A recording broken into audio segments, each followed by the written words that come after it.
I haven't made a video in quite a while, but today we're going to be doing a whole bunch of odds and ends around the shop here. These wheels are on here with a really weird system that propels this tool. It's a ground driven tool.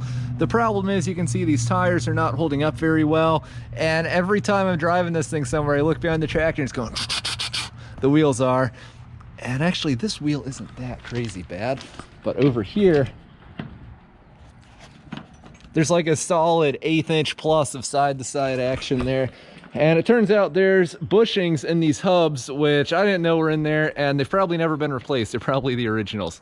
So we got to try out this jack, and I got to yank these things apart because it could be one of two possible sizes. And it doesn't really matter which one I order. If I just guess, it's going to be the opposite one. So I figure I'll take a few minutes and pull these wheels off.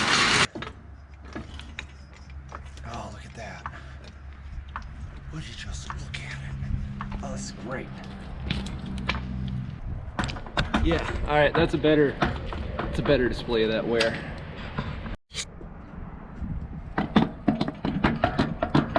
Oh yeah, it's real good. In fact, it's actually been rubbing on the frame there.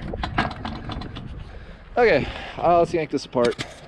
So I ordered 4 of those, only like 12 bucks a piece or whatever. What else have I done to this here?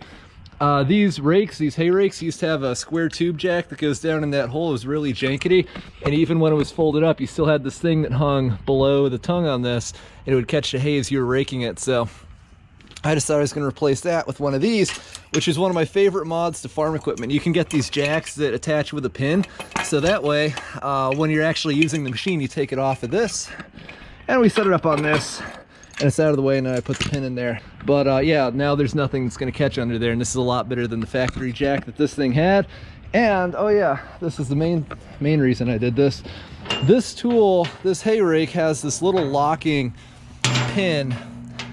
It's just that, literally that's all it is. And there's a spring that goes in here, so you pull this out and then you can latch it or unlatch it as you need to.